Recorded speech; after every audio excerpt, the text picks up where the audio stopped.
So part of why I wanted to join this program was to actually sort of make it clearer, or find my own way to say this um, in a way that was digestible, compared to saying creative entrepreneurship, because I felt like the title itself was a bit too vague, and a lot of people didn't understand it. So I chose words like arts organizer, visual artist, which all sort of like brushed one part of the job scope of what I was doing, of the business that I was interested in, but I didn't give a complete idea. So if you'd like to, in the chat group, do share with us what's your idea of a creative entrepreneurship. Um, my cat also has a lot of interesting things to say, but like the whole idea is that this is a program, and this is a chance to meet people who talk about creativity in the context of business. And there's a lot of tools that you will actually learn in order to expand your pillars or contract your pillars. And if you haven't thought about your pillars yet, again, then that is also a good place to start. So if you take a look at this image here, I would like you to think about something from your childhood and also share with us in the chat, sort of like what was, uh, which part of the image that came out most interestingly to you, or that you were attracted to. We'll come back to this image in a bit. So the idea of doing creative projects for me, I really liked including numbers for the projects, but my entire, because I'm too sort of um, really into the whole process myself, I no longer realize which numbers are actually important for me. So here's a map and a chart of like this tool that is freely available online. It's called Google Trends. And if you key in certain keywords, you'll be able to find the volume of like what Malaysian audience are actually typing into the search box on the monthly basis. So these are data from 2018. I was trying to see the difference between like tarian, seni, culture, budaya, all of which gave me sort of like an insight or a landscape into Malaysia. But I didn't really know which were the numbers to use for myself, or how do I even interpret this number to for my clients. Um, so in one of the many different homeworks that you'll be able to do with this ICE program is actually taking ideas forward. So you will be exposed to a lot of different tools, and some of it may be familiar to you if you're already practicing some sort of design thinking yourself. Some of it may be sort of a good sort of reminder. For me, I come from the media agency background, so it was nice to sort of have a refresher, and then also a lot more current information about how the industry is actually changing right now. So this was something I doodled up in a 20-minute session that was given through, I think, week 3. So when you come into the program, you're asked to think about one of your products or one of the services that you offer to your clients, and how can you sort of optimize that process? How can you find better ways to tell the story out to your clients? So in the midst of doing all of that, and me trying to tell what I actually do as a creative person, um, I had to also sort of tell the story about me teaching my kids, and these are boys that drew their portraits in order to sort of uh, get to know themselves, and I made it into a collage by actually combining all of the different portraits. So these kids that I teach, true good kids, they are social entrepreneurship themselves. I'm hired by them as an arts teacher and also a communications person. Um, I I didn't realize how much the pandemic actually affected my relationship and the ability I had to teach kids on a face-to-face method.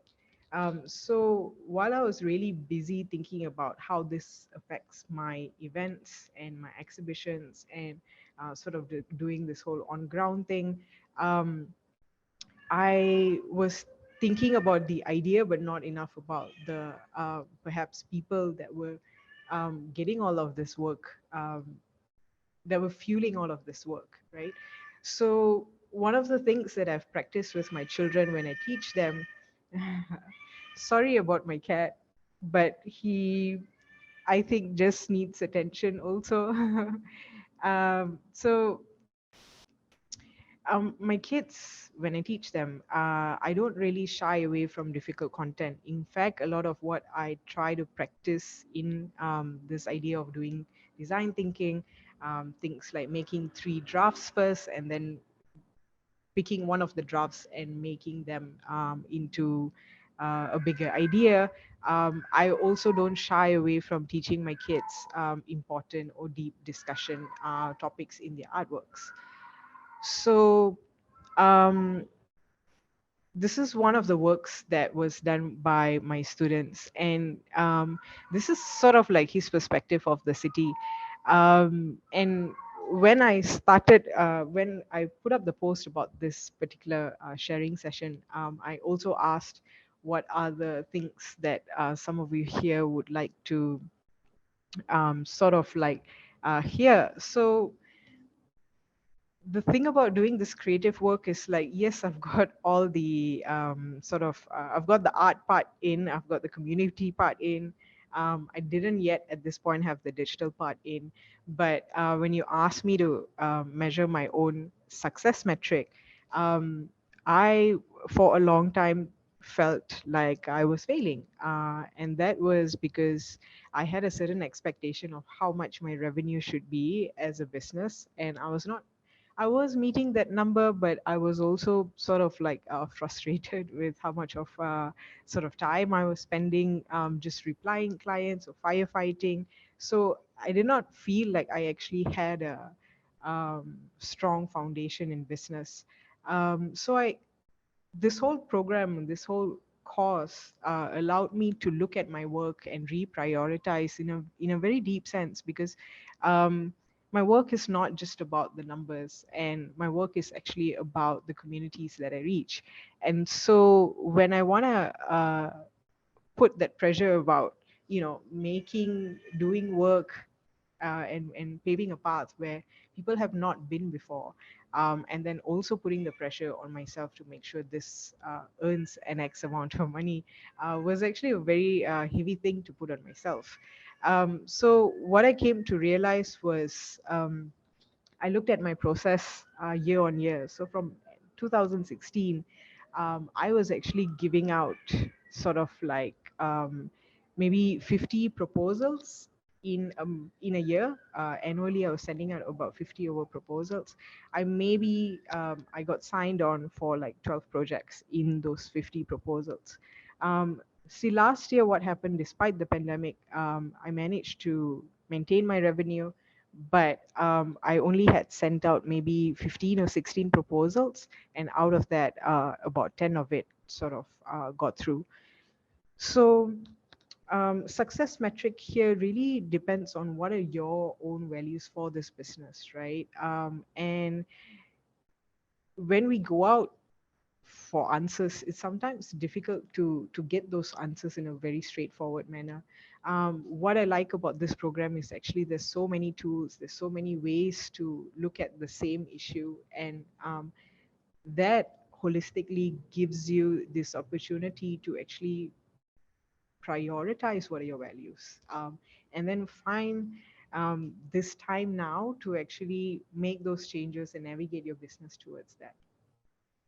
So here's a sample of one of the projects that I was doing while I was also part of this ICE program. So in the middle is a sketch that was done by my colleague Kogi, who is the co-founder for Good Kids. So what we did was we actually came out with, we went through this entire session where we tried to sit down and think about our audience, and we wanted to think about what's happening with the pandemic and how people are all actually sort of lethargic to look at the screen. So how can we do something interesting here? And we sort of structured a few different ideas around it, and we took our so the illustrations that you see on both sides are um, the drawings that these children have done, that has been transformed into a digital vector, that eventually goes on to populate this website. So this is the image that I showed you earlier. So coming back to this particular slide, um, this is how the children that I teach view the little world that they live in. These are all their drawings that was done individually, that got sort of vectorized by an illustrator and then made into a collage. So I would be sharing um, the website to this whole entire project so that you can take some time and look at it. Um, and I'll stop sharing my screen now. So the idea is that when you're making a project like this, there's so many things on your shoulders that you need to really sort of like think about, and you want to cover like um, what's actually the safest way for me to do this without putting the children that I teach, their faces out to the public, right? How can I take the story from them most authentically and put it out? And this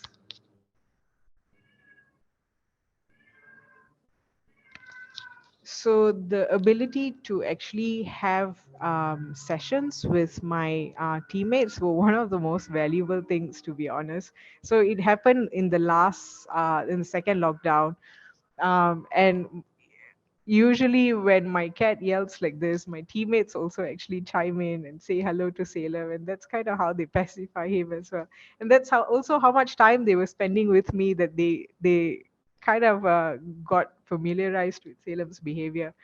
um, but the thing about this whole program is that there's all these tools, and in the beginning it can be quite confusing on like which tool do you actually apply for your project, where do you even start, and like the and I consider myself a multi-potentialite. What this means is like this person doesn't really have they are complete opposite of a speciality, right? So I don't really have one thing that I do that I like, that I'm so good at. I like all these different things that make up me as a creative person. And it is important that all of us together start even charging fairly to the client. Like those are some of the things that we are trying to do. Also contracts that comes from our side to the client, right? And when you are working then with the community, all these things are no longer in your consideration. And what's in your consideration is actually how do you take this message and put it out so that like more people can hear about it, and what's the best way you can do it.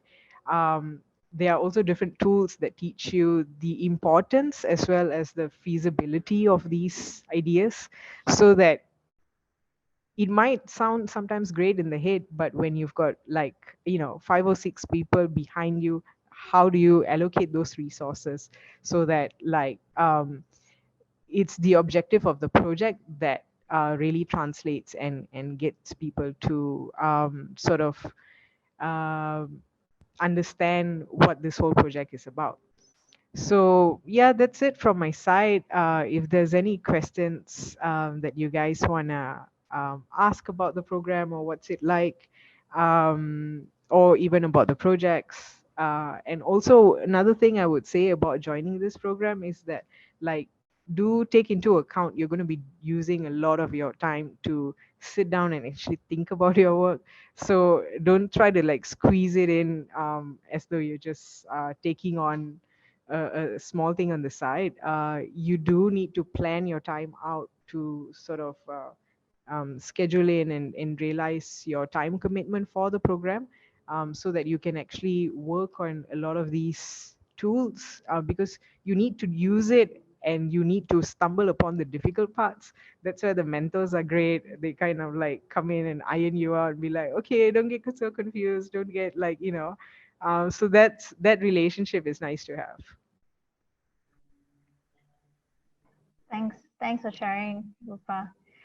Yeah, we want to open for discussion to everyone else in the room. If you have any questions, uh, about what creative entrepreneurship is about, or how the program is like, or even like Rupa's own experience, and whether or not like these sort of modules and learning tools are relevant to what you're doing, and you want to check in, do feel free to ask. We'd like to open the floor. You can just type in the chat, or you can unmute yourself and ask any questions about the sharing earlier. Anyone? Yeah, so Erica has asked one thing that I'm practicing now, that I didn't before the program. Um, so there's this tool about, I actually have it here with me. So it's quite a simple map actually, that goes like one way to say the feasibility of the project and the other way to actually say the importance of the project. So at any given time, I actually have like, I don't know, 10 different projects going on. So, and sometimes that cripples me because I can't sort of find which one to do first. So I'll feel guilty for focusing on one and not the other. So having this tool then sort of like easily maps out how much time I should commit on each one of it based on the different KPIs.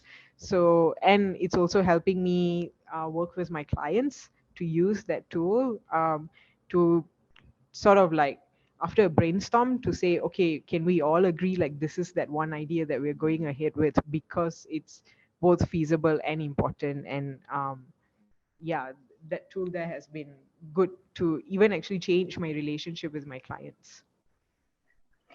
Yeah, I think one of the things is that the tools given in the program are quite visual. So as artists, as we're very visual people, and helping to put it into a chart and putting on paper and drawing it out and mapping it out helps to rearrange our thoughts in that sense, right? And I can see Rupa has taken this very well. She's done a lot of notes, and she's also shared some of these things that she has jotted down. As you can see, her whole full notebook of it. And I think you also mentioned during one of the sessions that you've also modified some of the tools to fit your own what you're looking for, or all the answers you're looking for, right? I think you mentioned Yeah. that one time. But those tools are actually given in context that you should modify it, Yeah, in what works for you. And the mentors themselves are very encouraging in sort of breaking those molds so that it sort of caters to you.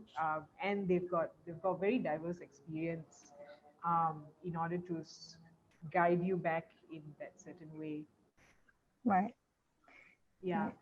Darshana is asking Mm-hmm. here, what's the hardest part of putting together Upper Pandang Pandang, and how did I work through that? Was there a specific learning from the program? Um, so the thing about Upper Pandang Pandang was the project started before I got into the ICE program, and I've already been using a lot of the design thinking module itself. So coming through the ICE program, the main difference I felt for me was that I was um, too invested as a marketeer, or as sort of like, the person who's thinking about how to expand this project and get other people to know about this. So most of my design thinking, or a lot of the notes I was doing, was focused on how do I reach out to this target audience. But joining this program, because there was one part where in the first module where you had to do interviews about people's jobs in order to get to know them better. So my teammates used me as a guinea pig. So we actually processed out like how were good kids classes conducted, and uh, what was the whole process was like in order to find solutions for what the what the kids were going through during the second lockdown. Throughout that whole process, what I then realized was that it was actually a more emotional issue that I was going through, not being able to reach out to these kids, and not so much the whole sort of like marketing bit of it. But I needed someone to facilitate that brainstorming session, so that I can be the person who is um, the subject matter. So a lot of times, you are the person who's doing all of the thinking in your project. And I think what this program helps you to do is sometimes you get that space to separate yourself as the thinker and just become the subject. And what it offers you is a perspective about your work that you may have not encountered before. And like you'll meet a really sweet and sensitive, creative bunch of people who have, in one way or another, gone through some of these experiences that you're sharing. So everyone's very empathetic, and that's valuable also to just feel like someone's listening to the problems that you're going through. The pandemic, especially, I think, can put or make people feel very isolated. So this is sort of a good way to sort of redirect energy and really put into sort of foundation parts to um, those those specific models. And I also feel those models that those frameworks that you're learning here, a lot of it you definitely can find online, and they're scattered in different places. But what this program offers you is an opportunity to actually to like block time in your calendar and say, I'm going to sit down and do it. Because like I am a master procrastinator also. So it's we tend to put clients' work first, or we tend to put other work first. This gives you a very structured way. If you don't pass up your homework, your mentors are going to be like asking you, where's your homework? So you get to be accountable to your own brand. um, and that people holding space for you to do that is actually a very nice thing, which especially I feel for our country, we a lot of this topics that we're discussing for creative people is still very fresh. Like people don't speak about it in this context. Um, yeah, Yeah, the thing about participating in a dedicated program as opposed to like just learning the tools online, it's also then forcing you to sit down and like going to school again, having fixed deadlines to think about certain things instead of putting it at the back burner all the time. And also one of the things uh, that was important is also discussing with other creative entrepreneurs on the program.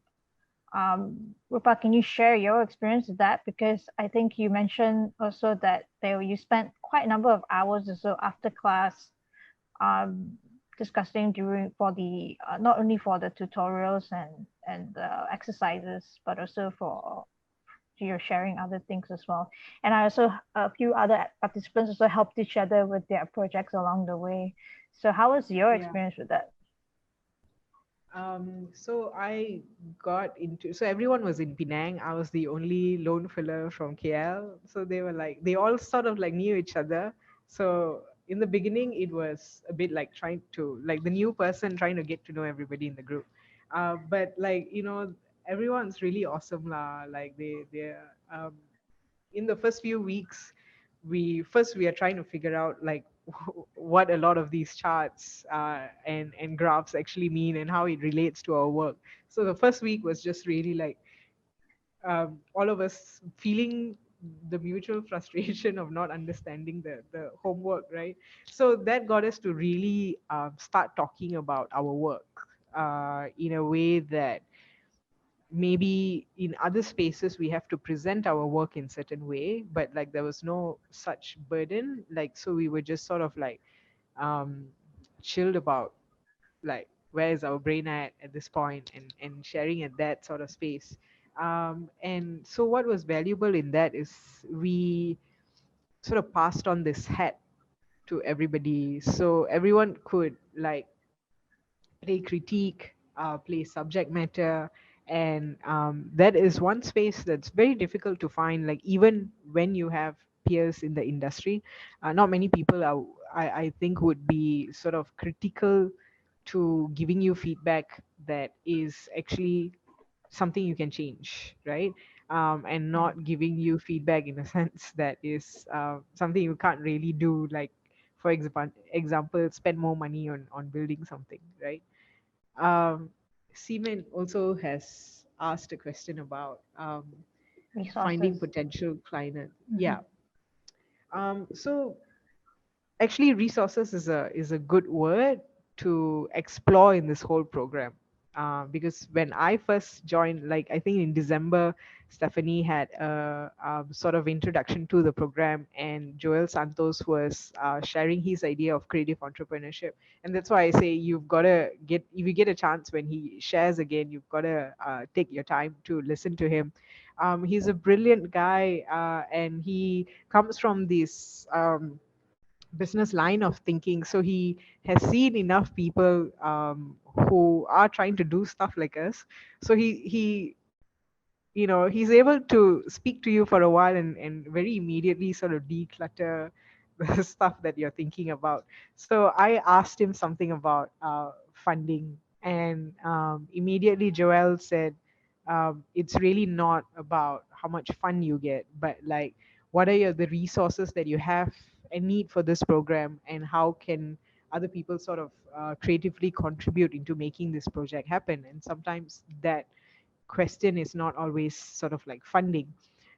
So resources for me, I had to genuinely take interest in the works of the community around me.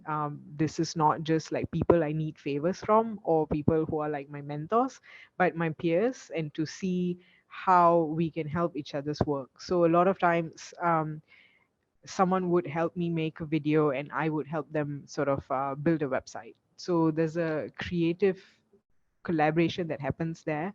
And as long as the terms are very clear between the two people who are sharing these resources, then it sort of builds on easily. Of course, finding these resources is not so easy now, I think, with the pandemic, because you can't really go for events and stuff like that, which is why use the chat sort of function over here. Tell us what you're doing exactly. You might meet someone who is doing something similar to you or would value getting online like this and actually just like sort of dumping ideas and getting feedback, right? So use opportunities like this where everything is online now to sort of make that connection. Um, be active in social spaces that is relevant to you. So when you come onto the project, Jay Bala from Mareka Space would actually encourage you to get on LinkedIn. Some of them would actually say Twitter is a good space to meet potential publishers. Instagram is also a good way to get on to your clients, but then you end up doing everything, right? So it's again finding which tool that would be relevant for you. And right now at this stage, to find potential clients is not really a big priority in my task list, because I'm only sort of taking in 2 or 3 clients in a year, and to really focus my time on building that particular portfolio. So I have been fortunate enough since sort of 2016. Um, and that's the difference I was saying. When in 2016, I sent out almost 50 proposals, right? So it was really, how to say, thick skin lah. Sometimes I've got to just like, I see Stephanie in the toilet. I'm like, hi, Stephanie, is Penang Arts District doing something? Can we do something together? Like I've got to find out what she's up to in order to be able to pitch her something relevant to that she might take into interest, right? Like if Stephanie is talking about creative entrepreneurship, and then I'm going to her about setting up something else completely differently, it may not match what the clients are looking for. um, So making friends, building relationship is also then genuinely taking interest in what people around you are doing. So it's not really asking Stephanie also, what you're up to just to pitch her some idea, but it's really to see where we are connecting at.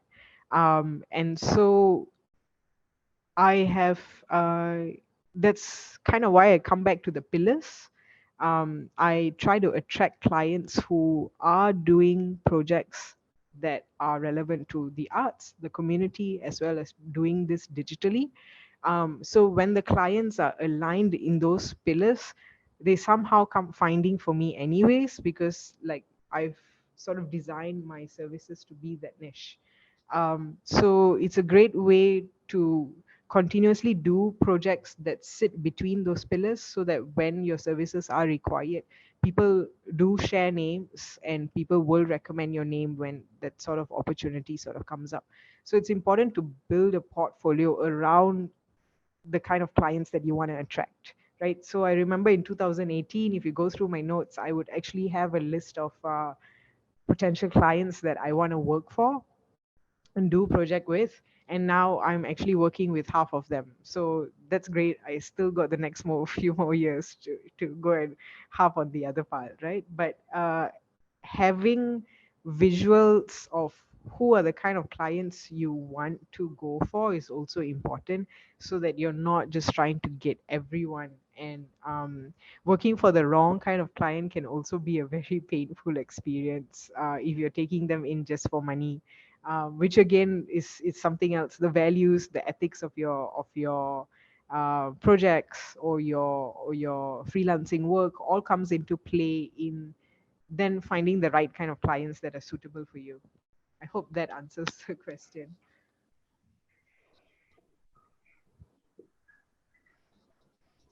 I think you definitely did, and more. Okay. Yes. So Dashana has shared what she does, and do have a read. And those who are interested, please get in touch, connect with each other. I encourage others also to share what you do and find connections. And like Rupa said, resources come in many different ways, and you'll be surprised once you talk about what you do. You find that there are some common grounds, and there are also things that not only you can help others with, others can also help you with in terms of where you think the gaps are that you need to fill in. And yeah, you'll be surprised when you talk to people, you find out that resources is just not about money. It's also about the people you know, and also the things that you can do together. Thanks so much, Rupa, for sharing that. I think we will, if we don't have any more questions, do we have any more questions? If we don't, then I'd like to introduce the second part, which is very much related to our program. Do we have any more questions from the room? And I think everybody's very shy. Feel free to ask or even like share your thoughts. If you're shy, you can always put it in the chat. Don't worry, we can address them by chat as well. Okay, so I think just to save time, I will move on to the next part. So the thing is with the ICE program, the Innovation and Creative Entrepreneurship program with Thames, we actually do it. So far, we only planning to do it once a year. So we did the first cohort early this year in January. It was supposed to launch in 2020 September, but due to all this lockdown and different changes and all, then it was delayed up to the beginning of the year. So we'll most likely have the next one next year, which means that we keep talking about this program, but we're not able to do it until early next year due to COVID and resources restraint and all that. But we're thankful that this other opportunity came along that allows us to sort of give as a shorter but also relevant course or little resource like learning tool that Kenny will explain further later. But beyond that, to also bring out this mechanism, then that like what Rupa talked about, like connecting with different creatives, creating sort of like a network um, for all of us to come in, not only share the toolkits and handbooks and resources, but also to have some sort of discussion, like if we have any challenges and all, we can talk to each other and brainstorm. We find that there's no existing networks like this at the moment. You can see in various other industry there is, especially in the tech industry or the startup or social enterprise networks. There's so many of this, right? But at the moment, creatives or the arts in particular, some arts we do have, some perhaps some smaller pockets depending on your field. But in terms of like all these day-to-day operations or strategic challenges, we don't really have. So part of it is also to create this sort of network. And Kenny will share with you the learnings lab, and then also then we'll talk about how we Penang Art District can come in and support post you learning on this free available resource tool that's currently available right now. So I'll hand it over to Kenny, and then Erica can also chime in when you can. Yeah. So Kenny, take it. Take it away. Thanks. Are you seeing the sharing screen, the one with the QR code? Earlier on we did, but at the moment don't have. Now no more, dear. No, Yeah. I don't know what happened to my screen. Wait, I think my sharing got problems suddenly. Is this working?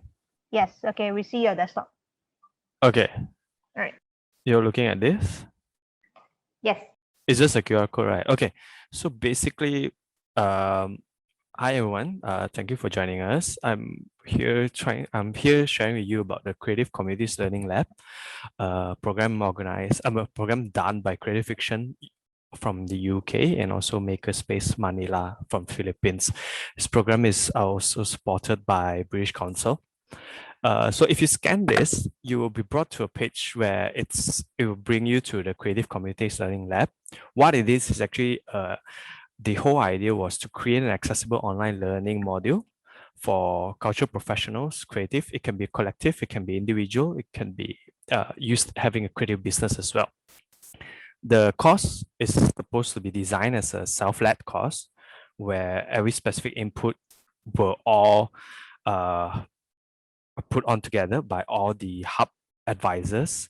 So most of us, we are also very thankful to be selected. We have mostly from Southeast Asia, which is from Indonesia, Malaysia, Philippines, Thailand, Vietnam, and also the UK.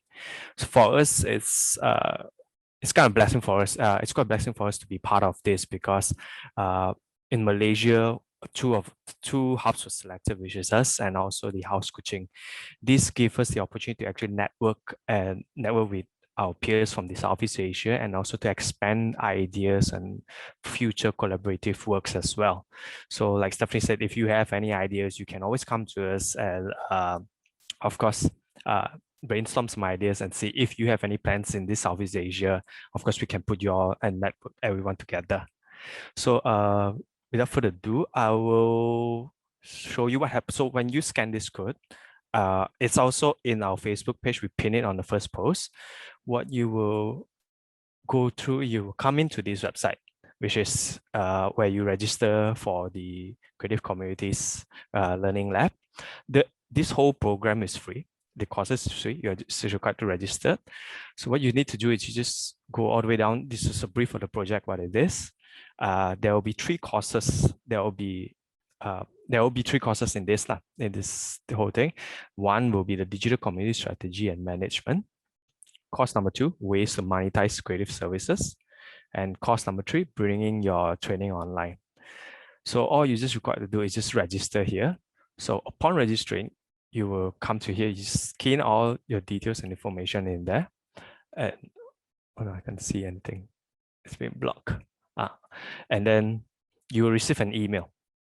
You will receive an email from that will give you the access to the courses. So all you just need to just click this link. And upon clicking the link, you will have all the access to the 3 modules that you are able to go through. So here, I'll just go through how you will interact with the resources. and how you're going to interact with the Microsoft Sway, which is the platform that is used for this course. So for example, if you just click digital comic, which is the course one, you'll be bring to here. So it's very user-friendly. It goes across platform. You can do it on mobile. You can use it on a tablet, on a PC and laptop. It's very fine. So all you just need to concentrate is, which is this arrow here. And if you click on that button, these are all the course one modules. That's like the chapters that you will go through. So you just click go through it, and until one point, all the courses will also teach you how to go around the platform. So I'll just show you a video. Hopefully you can hear the sound.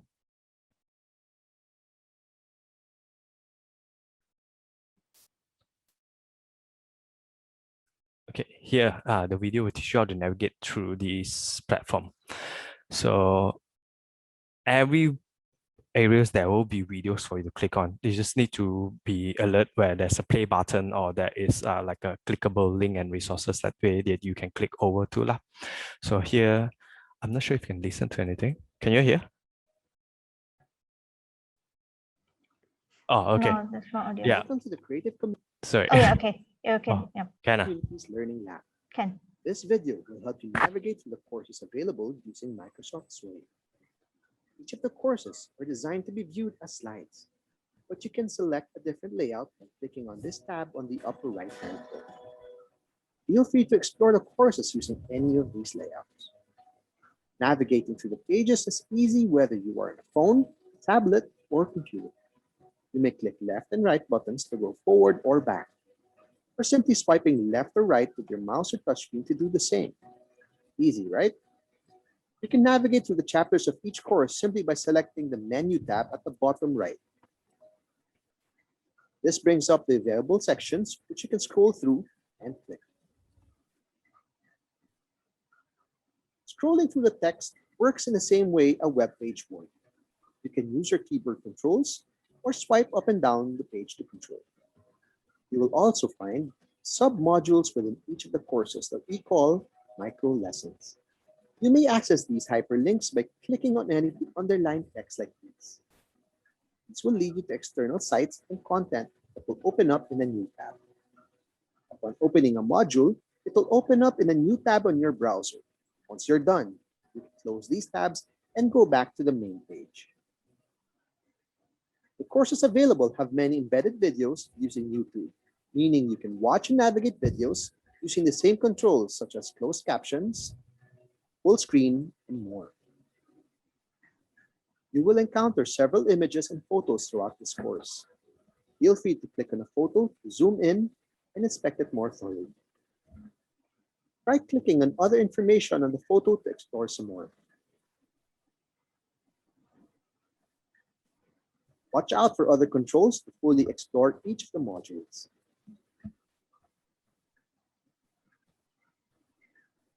At certain points within each course, we will ask you to share your thoughts with us. Feel free to fill those up through the Sway itself. Overall, Sway is a very straightforward presentation tools with easy navigational controls. Easy, isn't it? We hope you all enjoy the courses prepared for you. Please do sign in to our guest book at the end of each course. See you there.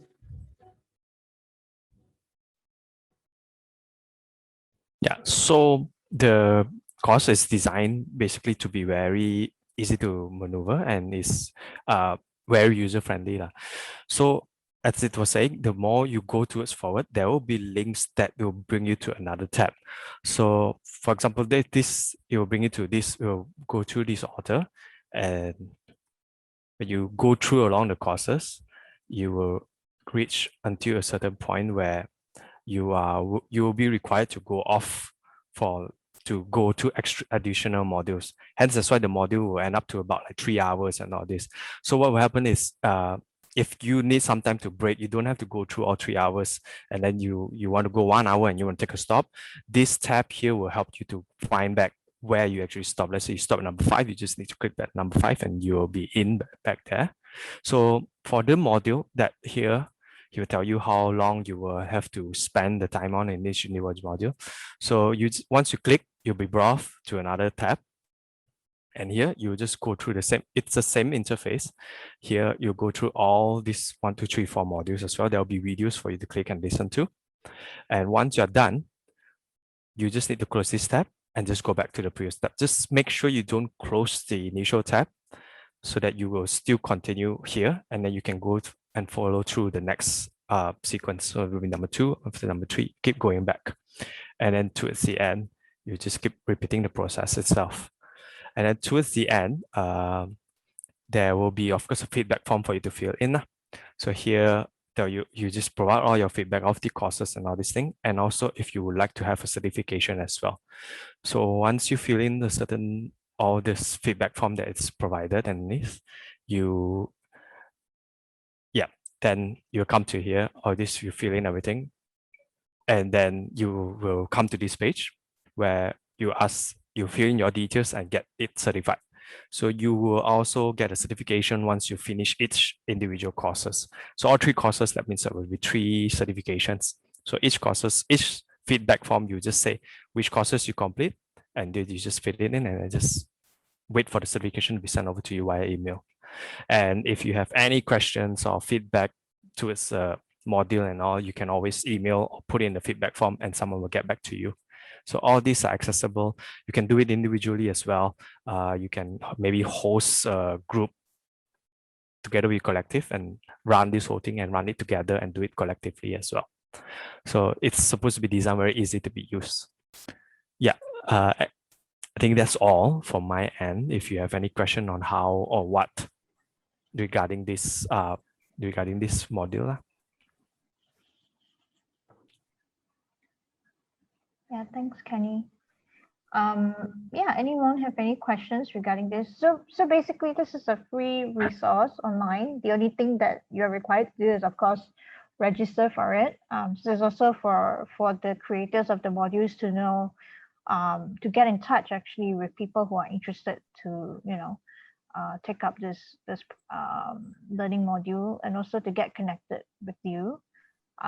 Like Kenny mentioned, we are always here to also, if you have anything that you'd like to clarify, or if you want to get together, learn this in the group. Because the thing about, even with the handbooks and all these learning modules available, sometimes it's helpful to do it with others, to keep each other on track, and to actually give yourself deadlines, so that you set a fixed amount of time for you to spend on learning this, rather than learn it a bit and then you get busy and then you don't complete it. I'm saying this from experience. I've signed up with various other edX and Coursera courses that I never somehow got to finish because of that. Halfway through you get busy or you get distracted. So we are offering not just sharing with you the platforms and the tools, but also to provide the networks and also, I suppose, a support group to do this together. This one is like an introductory course to a more full-fledged and more in-depth ICE course that we will have again next year. So, and also inside the module, also there will be case study as well for you to reference to. So there are interviews with hubs from Southeast Asia, giving out case studies as well. So on the courses, in respective courses. Yeah, and then you also can get in touch with them, right? If let's just say they want to get in touch with a particular organization in a case study, you can get in touch with. Yeah, I think that's no problem. Yeah. Or also British Council, who are connected to all these arts organizations that are part of the production of this learning modules. Yeah. So if you guys can come together, put a group together. Today's session is just an introductory session to introduce you to the concept of creative entrepreneurship and also all the learning resources available. And we can always follow up if you have a group of people that you need some guidance, you can also always get in touch with us and we can help, connect you guys, put you guys together, and then yeah, you can form an informal learning little group. Yeah. Yeah.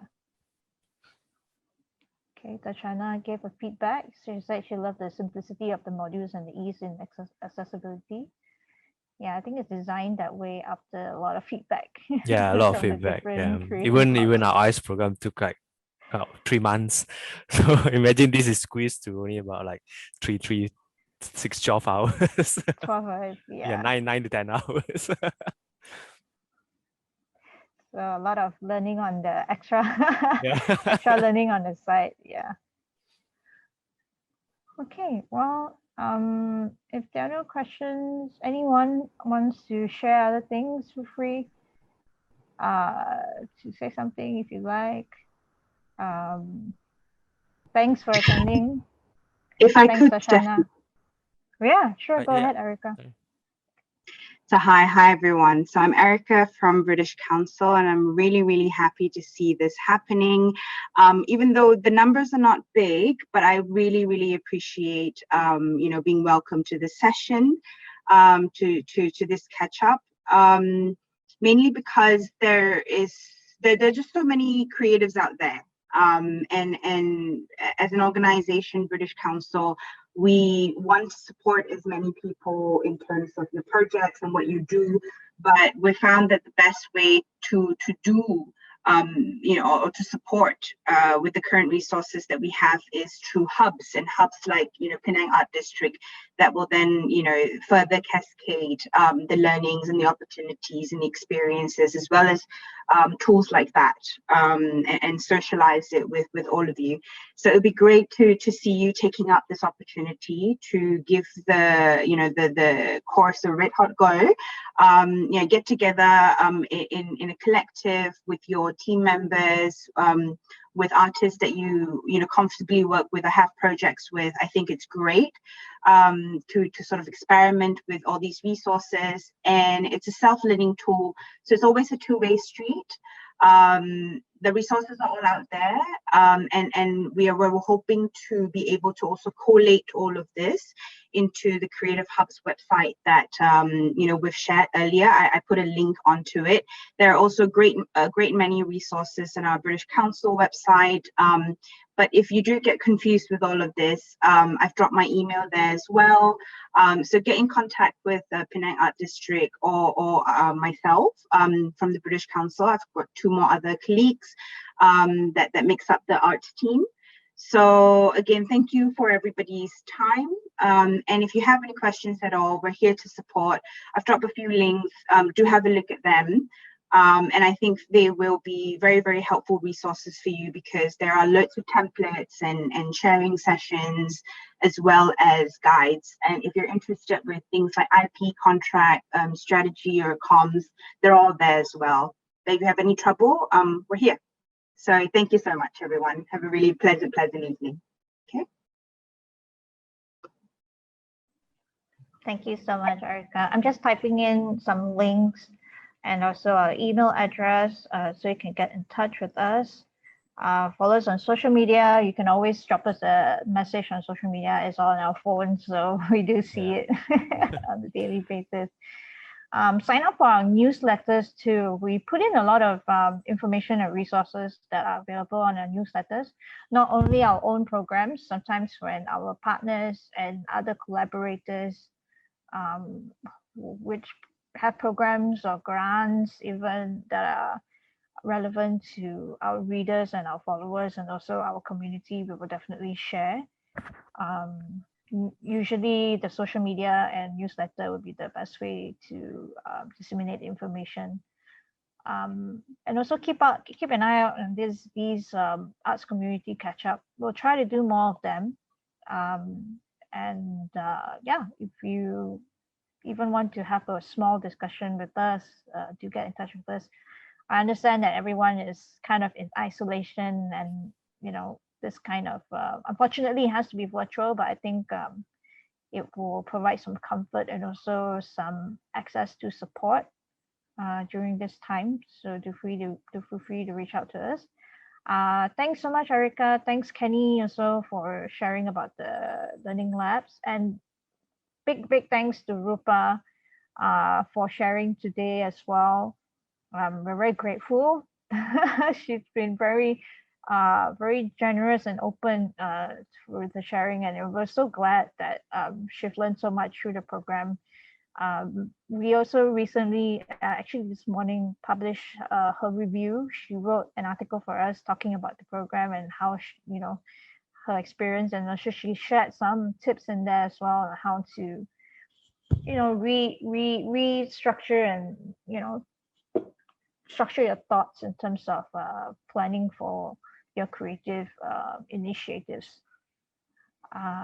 So do check that out. We've shared it on Facebook. It's also on our website, penangartdistrict.com. We have an editorial platform that also publishes a lot of resourceful articles that may be relevant to you and may be useful for you. And yeah, okay, we have a comment from Kevin. I'm just going to read out for everyone. The creative industry, if there's such a thing, is very widespread, which also means that the problems and challenges faced would be very different from one another. That's very true.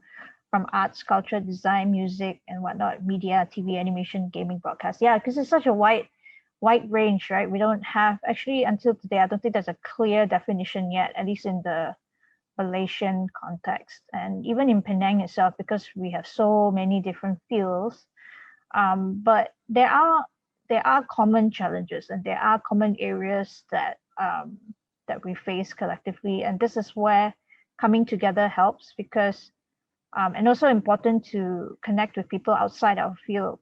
During the program, we also realized that maybe we should make some friends who are good in finance, so that they can help us in terms of finance and other financial or law matters, so things like that. And it helps to also learn from different fields and find out how they are creative and innovative ways of encountering certain challenges. So, but you're right, it's very broad, and I think it helps to come together to find common interests and also similarities, so that then you're not working alone, basically, because of how widespread it is. So thanks for your thoughts, Kevin. Kevin is quite active also in Penang, with different plan. I think quite wide in terms of if you're planning. I think he also dabble in some tech. I think right now Kevin is I think with Digital Penang. Are you, Kevin? Do you mind putting in the chat where you are? Kevin is also someone you can get in touch with if you have any questions regarding industry matters. Kevin's quite shy. He didn't type. But anyway, thanks everyone for attending the session. Thanks for your time, and do share the resources that we've shared here with your friends and your community as well. And if you want the links again and you didn't see it here, do feel free to drop us an email or even on social media. Okay.